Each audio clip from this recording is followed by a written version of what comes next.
So today I want to talk about Nicaragua. The United States recently created new sanctions on Nicaragua in response to the re-election of Nicaraguan President Daniel Ortega. The claim by the United States is that the elections were fraudulent and undemocratic, which of course, according to the United States government, gives it the absolute right and authority to intervene in another nation's affairs.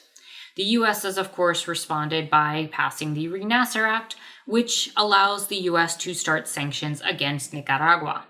Now, I want to be quite clear in all of this that the US has no business interfering in Nicaragua's affairs, regardless of the truth of those accusations, especially given the history between Nicaragua and the United States. That said, while there are certainly some reasonable complaints to be made about the modern FSLN, the reasons for some of Ortega and the Nicaraguan government's decisions make far more sense when they're put in the proper context of Nicaragua's history and fear of foreign influence and invasion, especially from the United States. So given that context, it's actually likely that these elections are far more legitimate than the US and its allies are willing to admit. In fact, if we actually look at and examine the Nicaraguan election and compare it to a US election, I think that we'd actually find that any honest person would have to acknowledge that the US election actually looks far less legitimate next to Nicaragua's. So in order to address all of this and to talk about this in further detail, I'm going to be covering this over the course of 3 parts. The first of these parts, which is this video, is entitled "The US Should Stay Out of Nicaragua," in which I'm going to be talking about the extensive history between Nicaragua and the US and how the US has implemented policies of imperialism and colonialism to control and dictate the narrative of Nicaragua for almost its entire history. And because of that, that is a huge reason why the US should in fact stay out of Nicaragua. The second part will be the FSLN then and now, where I'll be talking about some of the history and goals of the original FSLN when they were first formed, and how that's kind of evolved and changed over time into the modern era. The third part will be the 2021 Nicaraguan elections, where I hope to talk about in detail some of the accusations that have been brought against the Nicaraguan government by the United States, and examine that in some detail to explain what exactly the position of Ortega and the Nicaraguan government is, as well as explore the policies of the election and the Nicaraguan government. So with that said, let's start with this current part here and now. Why should the US stay out of Nicaraguan affairs? Well, outside of the obvious reasons that nation states tend to uphold, which is that nation states are supposed to be sovereign and independent and all of that, kind of nation-state-esque reasoning, the main thing for me for why the US, out of all territories and nations, needs to stay out of Nicaragua is that the US has interfered quite enough. And that's not just in Nicaragua, but in actually the entire world. The US has a long history of colonization and interfering with other nations that really isn't discussed in enough detail or discussed often enough. When it comes to especially the Caribbean, Central, and South America, the US has had a long and extensive history of moving into those territories and setting up basically proxy leaders and dictators in those nations in order to secure business interests for the United States. And this has been an extensive part of Manifest Destiny and the Monroe Doctrines.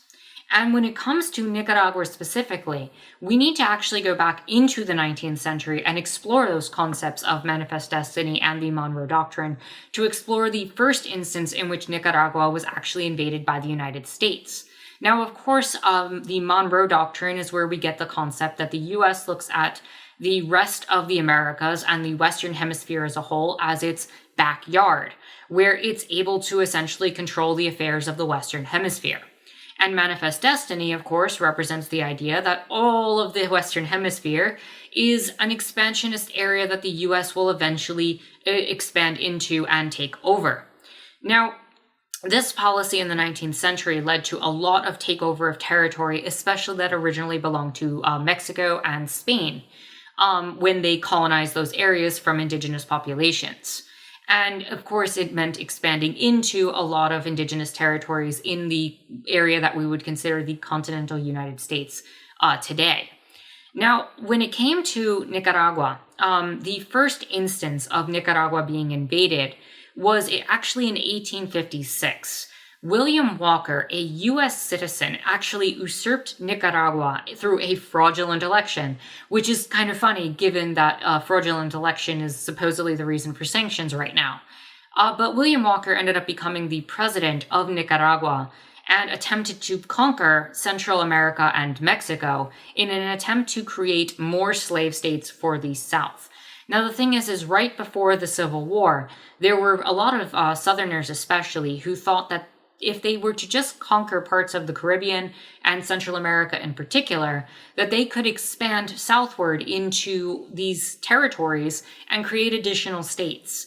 And these states would, of course, end up being slave territories. And that William Walker really had this idea that he was going to create Nicaragua as another slave state in Central America and expand the United States even further. Now, of course, the Central American countries actually unified against him, and he was deposed pretty much a year later. The next time that Nicaragua was invaded by the United States is in 1912, which was actually a fully sanctioned U.S. invasion where Marines ended up landing on the shores of Nicaragua and more or less occupying it completely until 1933. Now, what happened in all of this is a common thread that ends up tying in a lot of the history of colonization and the same way that the U.S. tends to imperialize other nations. What happened here is that, as usual, and this will sound very familiar again to anyone who's familiar with the history of U.S. imperialism, is that a conservative person in a high position in society gets picked by the United States and backed by U.S. business leaders and is given tons of funding to create a military dictatorship or some sort of fascist or conservative or other form of leadership that ends up taking over the government in the name of the United States, creating favorable business practices for American businesses. And that is essentially what the U.S. tends to do. So in 1912, this is actually considered to be part of the Banana Wars, where this is exactly what happened throughout a lot of the Caribbean, Central, and South America, where in the name of developing sugar plantations, in the name of developing coffee plantations, to get beef and some of the tropical fruits like bananas, and in Nicaragua's specific case, to actually either create or prevent the creation by another nation of a Nicaraguan canal going from Lake Nicaragua to the eastern coast into the Caribbean, the U.S. tried to maintain control of these territories. And with Nicaragua's canal, the reason they wanted to maintain that power there is that the U.S. had already done something similar in Colombia, where they forced Panama to kind of secede and created the canal there, so the U.S. had control of the only canal in the Western Hemisphere. And if they were to make a second one, then the U.S. would have control over it in Nicaragua, or they would prevent other nations from getting access to it.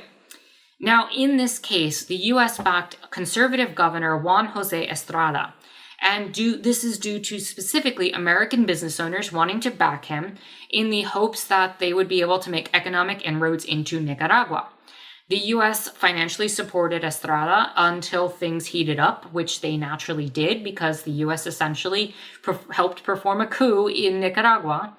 And because of the pushback, the original policy had been to just apply funding and to use money instead of bullets, what is known as typically dollar diplomacy. Except that essentially failed, and the U.S. had to invade with Marines in 1912, backing Estrada's successor, President Diaz. And in that same year, the U.S. effectively took control of Nicaragua's entire economy and financial system. That's not even an exaggeration. They literally took control of the financial structures of Nicaragua and put it under U.S. control. Nicaragua was seen as kind of a puppet state of the United States. And this continued more or less true until around 1933. But it is worth stopping and noting that in 1927, there was a civil war that broke out in Nicaragua. Now, this is far too much to talk about in the full context in this video. However, it's hard for me not to bring up Sandino in a video where I'm going to be talking extensively about the Sandinistas and the struggle in the 1980s against the Contras.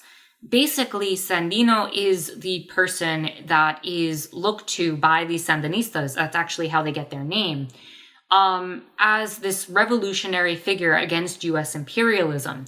And the Sandinistas in the 1980s, the origins of the organization take that name, Sandinista, to remember him and his struggle against the US in the Civil War.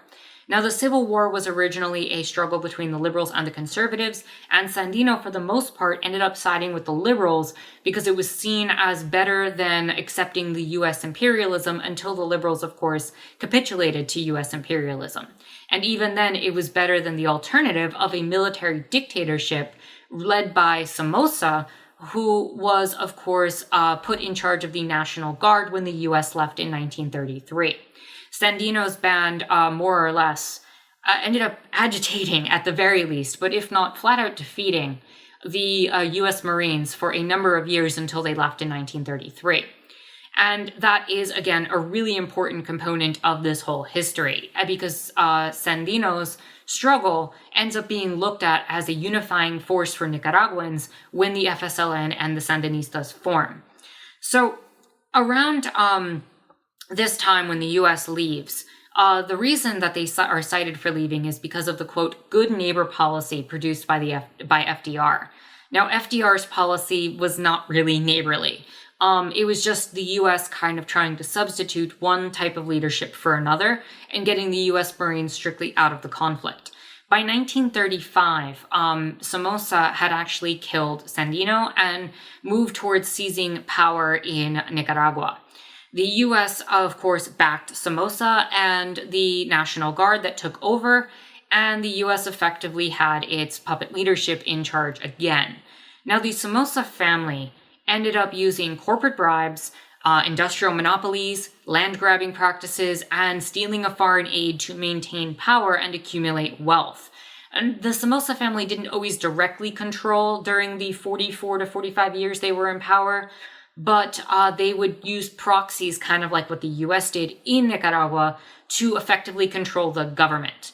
The government was essentially under this very brutal and oppressive National Guard dictatorship, which of course was funded by U.S. corporations that were seeking cheap labor and the plantation system that was available in Nicaragua. The main resources that were extracted were actually cattle and beef through the cattle haciendas, and coffee through the coffee latifundo system, which is where they cleared entire forests to plant single monocrop fields of coffee. There was also mining operations and a few other different types of industries that essentially were thriving under the U.S.-controlled puppet regime of Somoza. Now, all that Somoza did was provide favorable policies that made the U.S. and its corporations not responsible for the externalities of business and providing them cheap labor. So in a lot of cases, people were making less than $1 a day, and it's very possible to see this form of manifest destiny as kind of an extension of the slavery system in a lot of ways. There's certainly an argument to be made there that after the U.S. had theoretically banned slavery except under the instances of prisoners, that by controlling these territories through proxy, the U.S. businesses could essentially have very cheap capitalist labor at such low prices that it was practically slave labor. And so they wanted to continue to maintain their position in countries like Nicaragua. And again, one of the things that they loved is not having to pay for externalities. So they didn't have to pay to replant forests to maintain their business. That was left to the Nicaraguan government. They didn't have to maintain the land. They didn't have to worry about poisoning rivers. And many people did die from drinking the water that was poisoned by a lot of the different companies at that time. Now, much of the country's resources were actually extracted during World War II and the immediate time after, during the Cold War. And during all of this, it's just worth noting that the time that the Somoza family was in charge of Nicaragua, the U.S. went through 8 different presidencies, went through World War II, went through the Korean War, the Vietnam War, huge chunks of the Cold War, including the space race, before it was that Somoza's family was finally removed from power. And they had all of this economic control of the territory. In fact, I believe it was approximately half of the wealth of the country ended up in their hands. Now, in 1972, there was an earthquake that happened that literally leveled the city of Managua. And the Somoza family cried out to the world and said, we need international aid money. And they pretty much pocketed all of the international aid money instead of putting the money and resources into fixing Managua, which is where we finally arrive at the Sandinistas from the US perspective. Now, the Sandinistas have been forming for a while at this point, but from the US's perspective, this is when they really entered the stage. And we'll talk a little bit more about the specifics and history of all of that in the next part. But for now, I want you to just kind of take it from the US perspective. The Sandinistas, according to the United States, are a revolutionary anti-imperial force seeking to overthrow the Somoza dictatorship in favor of a socialist Marxist society. That is how they were seen by the US government. Again, that's not entirely an accurate and full assessment of the FSLN, but that is certainly how the US chose to see them. Now, the first reaction to the Sandinistas was kind of a mixed bag from the US. Jimmy Carter actually supported the Sandinistas at first, hoping to prevent them from implementing a full Marxist-Leninist government and just siding with the Soviet Union and Cuba, while at the same time accepting the Somoza family in and having them live in Miami. But Reagan, when he took power, ended up not really being very interested in making any sort of peace. He saw the Sandinistas purely as a socialist Marxist government and saw them as the enemy. And one of the biggest things that he charged the Sandinistas for is for receiving and providing support for El Salvador's radical FMLN movement. Now, what had transpired there in a lot of ways is that because the US didn't actually provide any funding, the Sandinistas' original policy of trying to remain relatively neutral within the Cold War got completely messed up. The US more or less came in and said, this is how things are going to be, and we're not going to support you at all. You are all radicals. And so the Nicaraguan government and the FSLN was forced to rely on Cuba and Russia alone. And that's more or less how they started leaning in that direction. Now, the US, in response to all of this, created what is known as the Contra Revolutionaries. These counter-revolutionaries actually came from several different groups that were unified by the United States, and massive spending was the reason why they were able to become as powerful as they were. So these groups included former Somoza members and members of Somoza's National Guard. It also included members of the original Sandinista struggle against Somoza, who disagreed with some of the practices of the current FSLN movement. It also included business owners and the business class. And strangely enough, it also included some of the indigenous groups on the eastern coast of Nicaragua. When the FSLN tried to nationalize the territories that the indigenous populations were in, specifically the Mosquito, basically what happened is that it turned into a conflict due to a number of different reasons, and the US ended up funding the different groups with CIA money in order to unify them all to try to create a force to counter the FSLN. Now, the US provided funding, training, ammo, and advisement, and turned these small little groups of dissidents into a serious threat. And this is entirely acknowledged by international courts that the US, in fact, did this. While the courts try to sidestep it and say that the US didn't actually create the Contras, what they do say is that they made the Contras financially viable and able to stand up to the FSLN, thus creating the conflict. So yeah, again, the dissidents were more or less there from the get-go, but that doesn't mean that they had any available tactics to commit the atrocities that they ended up doing. Now, the goal of the Contras in all of this was to ensure, of course, U.S. business interest in the region. The statement by the Reagan administration was that this was the defense of the USA's southern frontier. And again, that kind of appeals and calls back to that language of manifest destiny, where the U.S. West was once the frontier and the area where manifest destiny was happening, and we were spreading across in the continental United States. This is now Nicaragua, where it's being referred to as the southern frontier, the borders that the U.S. is moving into, and the territories that it's slowly gobbling up. So Reagan fully knew what he was talking about in that regard. So since 1981, the U.S. had put pressures on to try to create some sort of issue with its Western allies to try to prevent credit and trade to Nicaragua, despite Nicaragua's attempts to have a policy of non-alignment. And again, that's the policy where they didn't really want to take sides in the Cold War. They wanted to receive funding kind of from all the sides and wanted to just be an autonomous region.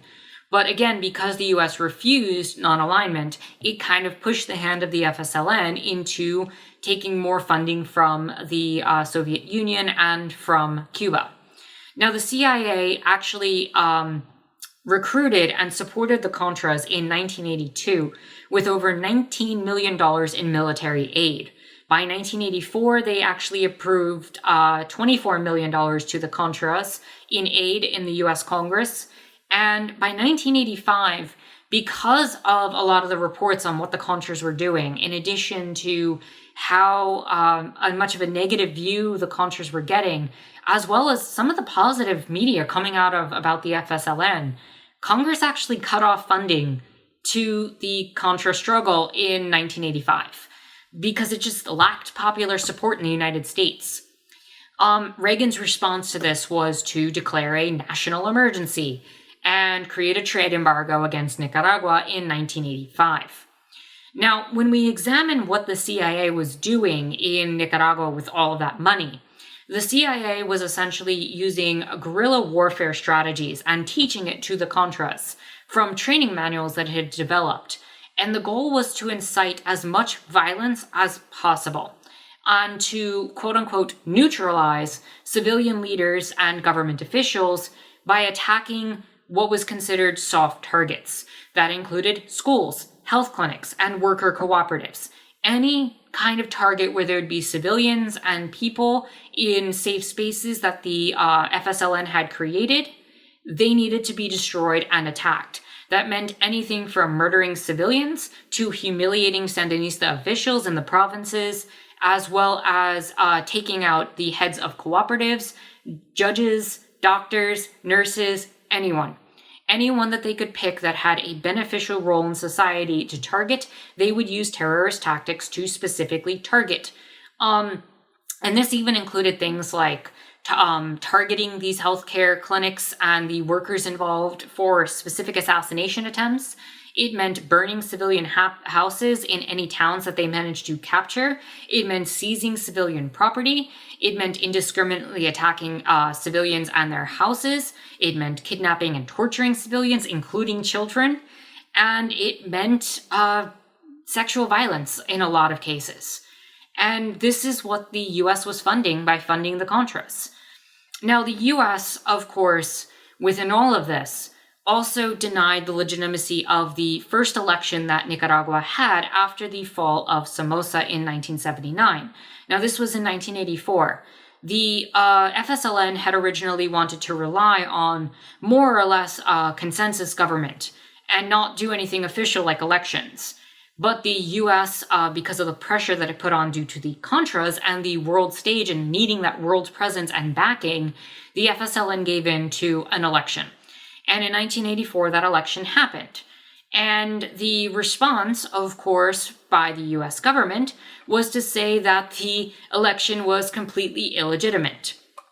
Now, the fact is that there's no evidence to point to it being illegitimate in any way. As a matter of fact, the world, including Western Europe, ended up backing the FSLN and stating that the election was quite legitimate. So it was only really a number of business owners in Nicaragua, a bunch of capitalists, and the US government under Reagan who more or less saw the election as fraudulent.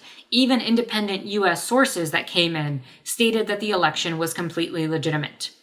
In the meantime, during this struggle, a lot of the policies that the FSLN had to do to try to maintain themselves put them in further and further constraints. And the Constitution that was created in 1987 had established an election, a new one, to happen in 1990. Now, it's worth noting who the president was in 1984 when that election happened. It's the same president as today, Daniel Ortega. But Ortega would be up for election again in 1990 and would be running against, presumably, somebody backed by the United States. And there was a lot of fear of that, especially because even though the U.S. had officially been denied funding, they were able to find funding sources for the Contras. And what they did, what the Reagan administration really did, was found three loopholes. The first one was that the U.S. Congress had denied any sort of military spending to the Contras, but never denied any sort of humanitarian or financial aid to support in maybe healthcare or other struggles. So the Reagan administration used that loophole, and a lot of that money got funneled into supporting the military endeavors of the Contras. In addition to that, the Contras were involved, and quite historically well known, involved in cocaine trafficking. They sent drugs from down in Nicaragua up into California in particular, where the crack epidemic ended up manifesting, and it only ended up boosting a lot of Reagan's policies on like the war on drugs, and ended up creating a lot of criminalization of people of color in the United States. So it only boosted Reagan's position. The other one, of course, is the Iran-contra, where Ollie North sold weapons to Iran in order to fund the Contras through under-the-table means. So all of these illicit and illegal tactics were done by the Reagan administration, specifically to target the FSLN, even though Congress had denied funding to go towards the attacks on the FSLN. So Reagan really did just completely subvert all of the elections and all of the policies of the United States government through Congress in order to illegally act and do this. It's unsurprising that he went through this and did not get any sort of negative attention. In a lot of ways, it was slipped right by, which tells me that it was kind of sort of part of official policy anyway. It was condoned at the very least, and there were no consequences for his actions. Now, by the time we get to President Bush, around the time of 1990, was putting a lot of threats out towards the FSLN to connect to that history with him being the vice president of Ronald Reagan. Now, with Bush taking office, he basically mandated that a certain amount of funding be sent down to support the Contras. That was about $50 million of non-lethal aid was sent to the Contras in 1990, as well as $9 million in support of the opposition party, which is known as UNO. The opposition party, of course, being the party with the greatest chance to defeat the FSLN.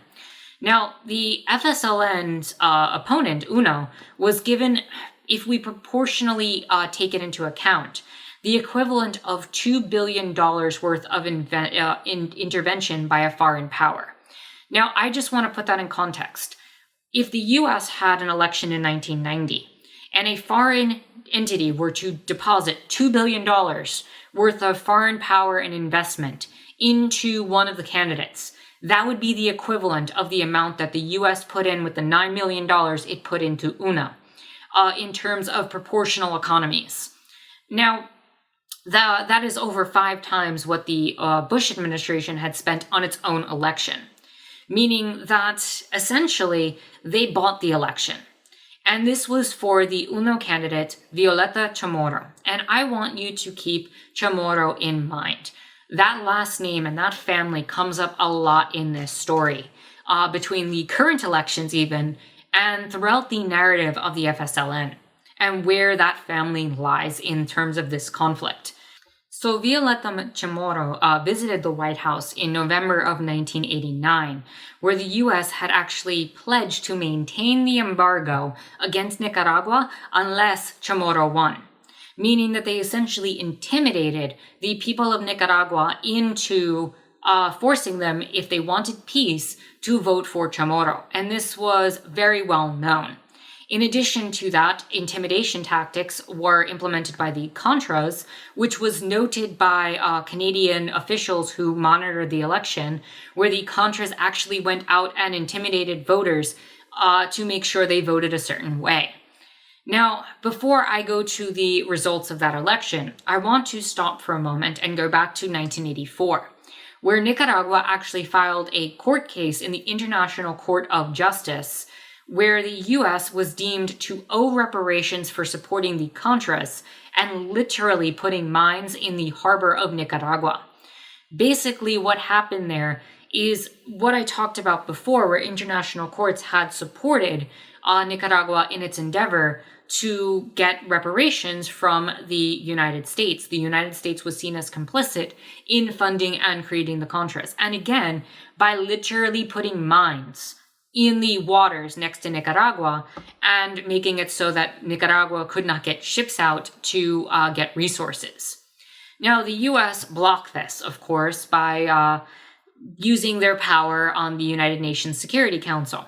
They made sure the vote didn't pass on the ICJ judgment. Now, when we come back to the elections in 1990, the U.S.'s chosen leader of Violeta Chamorro won. She won in a vote of 55% to 40%, with Ortega taking about 40% of the vote. Now, this is worth noting because with all of that funding, with all of that resources, with the threat of violence, she was still only able to get 55% of the vote compared to 40% of Ortega's.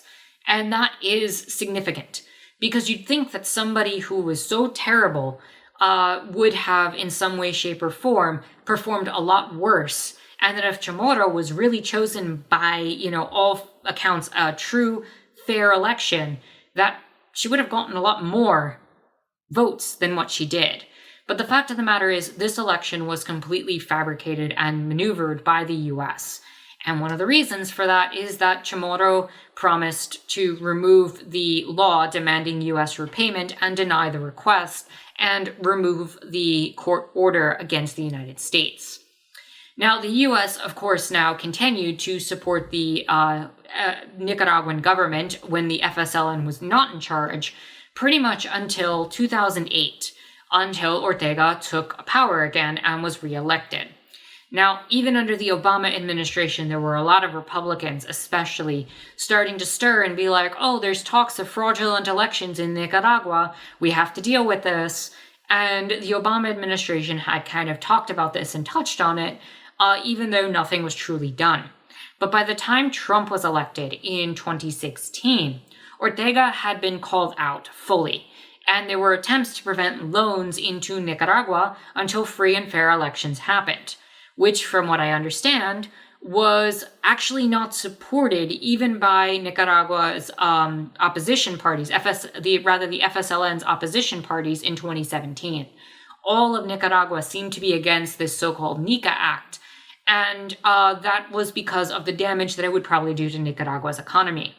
Now, Nicaragua in 2017 also responded by demanding $17 billion in reparations, re-implementing the policy that had been originally mandated by the courts in the 80s and 90s, and reversing Chamorro's decision. However, in 2018, after the protests that happened in Nicaragua, the U.S. passed the Nica Act and prevented the loans from reaching Nicaragua. And that brings us to kind of the current day, where in 2021, the elections are still being called fraudulent, and the Renacer Act was passed. I implore you, after hearing this extensive history, do not in any way assume that this particular endeavor by the United States is in any way different from what we've seen historically with all of the other nations, but especially with Nicaragua. All of this is designed for U.S. profit and to back corporate exploitation through colonial practices, and to destabilize Nicaragua's power and the FSLN's power in terms of self-autonomy and self-realization of socialist policies. Even if all of the information about Ortega and the FSLN were to be taken as legitimate, it no way justifies the US intervening again in Nicaragua's affairs. This is kind of like asking for a really, really messed up, past relationship to come in and try to fix your problems again. That's not healthy in any way, shape, or form and not going to work. I think the US's history of intervention and the tragedy that the US has caused in Nicaragua through most of its history, the amount of resources that it has extracted, the amount of wealth that it has taken, and the amount of damage that it has done to the autonomy of this country makes it so that they have no right to interfere even if something was transpiring, which again, I'm not convinced that it is. Now, I hope you'll join me after watching this with the second and third part. Of course, the second part being the FSLN then and now, where I'll talk a little bit more about the history of the FSLN and how it grew and changed over time. And of course, the third part, which will talk more in detail about the accusations about the 2021 election and more of the details, specifically catering and talking about what is happening with that election. So with that said, if you like this video, please give it a thumbs up, hit the subscribe button and the bell for notifications. You can follow me on Twitter, check out my Discord, and support me on Patreon. All of those links are in the description down below. That said, my name is Anarchist Terra, and I thank you for watching.